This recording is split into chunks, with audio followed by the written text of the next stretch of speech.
Bonjour les amis, bonjour à tous. Alors ici, journée implantation de la bâche. Alors je suis en train d'improviser une technique, bon, je ne sais pas si ça sera la meilleure. C'est-à-dire que je vais essayer de glisser, c'est déjà fait, un gros tube, vous savez, à l'intérieur. Et j'ai fait passer ma bâche dedans. Alors je sais pas, j'arriverai pas à vous faire voir la grosseur du tube. Si vous voyez, regardez, ce gros tube, là, et j'ai fait passer ma bâche dedans. Alors quel est le but? Le but, eh ben, ça sera de moins l'enterrer et ça sera, disons, un peu moins dur pour la changer.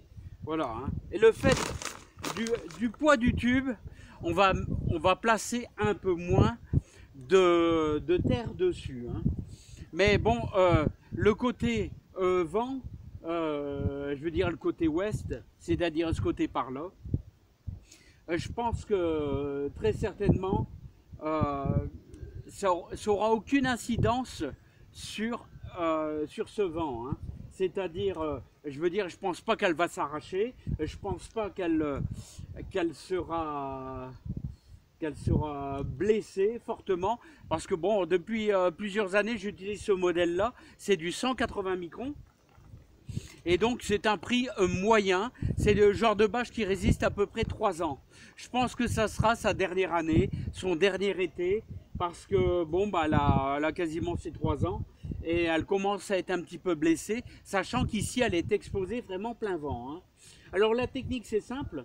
J'ai utilisé la technique de mettre un tube dedans et d'enrouler une partie de la bâche, à peu près, peut-être, je vais dire, allez, 20 cm.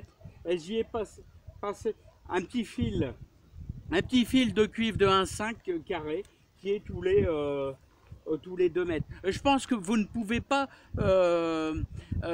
il faut déjà avoir de la grosse bâche et puis avoir une grosse armature pour faire cette technique-là. Je pense que sur des petites serres, vous ne pouvez, je pense pas que vous pouvez utiliser ce système-là. Hein. Je vous dis, c'est pas évident. Alors je vais vous faire voir un petit peu. Je vais essayer de vous faire voir un petit peu ce que j'ai fait. Voilà, parce que bon, vous pourrez peut-être pas tous faire ça. Hein. Alors vous voyez, j'ai placé mon bout de tube à chaque fois. Voilà, il faut quand même un bout de tube qui fait à peu près 9 mètres de long. Hein, là ici c'est en 2 morceaux et vous avez, bon, je vais laisser un tout petit peu plus d'air à la fin, là, ici, un tout petit peu plus d'air, ça permettra un peu d'aération de ce côté-ci, voilà, et de toute manière il faut de l'air pour les tomates, il faut beaucoup d'air. Hein. Bon, alors vous voyez, j'y ai placé mon tube là, qui est tout à l'intérieur, qui est enroulé dessus avec un petit fil de cuivre tout simplement. Hein. Alors la bâche elle est posée sur le sol et je vous dis, vous avez 2 méthodes pour la nettoyer, soit vous la nettoyez par terre. Alors si c'est des bâches très fines, je vous déconseille de faire ça. Si c'est des bâches un petit peu, comment je pourrais dire, résistantes, vous pouvez le faire. Ici elle est assez résistante, vous voyez, 180 microns, on peut marcher dessus. Hein. Voilà, hein. Bon, il ne faut pas faire ça avec des hauts talons, on peut marcher dessus, c'est assez résistant.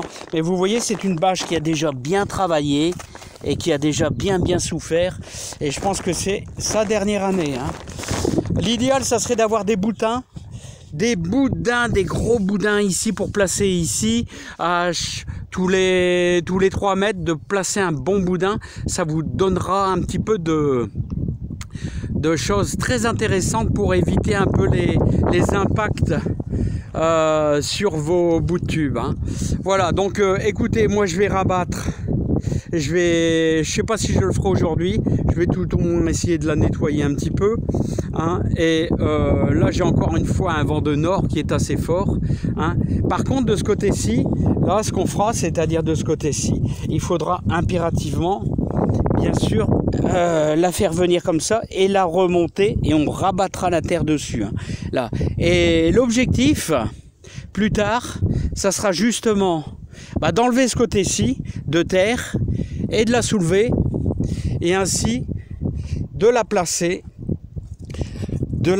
enroulée ici pour l'hiver prochain. Voilà, comme ça, la terre sera toujours humide et on pourra, avec cette méthode, toujours avoir de l'humidité et ainsi c'est toujours beaucoup mieux qu'une serre soit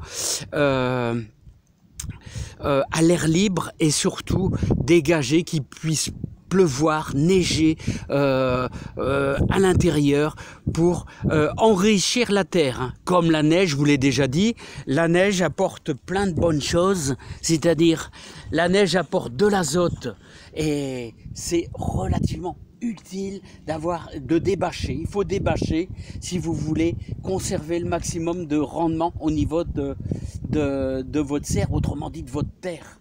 Voilà, il faut que ça se recharge en éléments nutritifs que vous avez dans l'atmosphère. Voilà, c'est difficile à comprendre, mais on dit toujours de la neige, ça fait beaucoup de bien parce que ça absorbe l'azote en descendant et ça rentre dans la terre. Voilà, donc n'oubliez pas cette technique avec les bouts de tube, c'est peut-être pas très bon pour les petites serres. C'est la première fois que je vais faire ce système-là.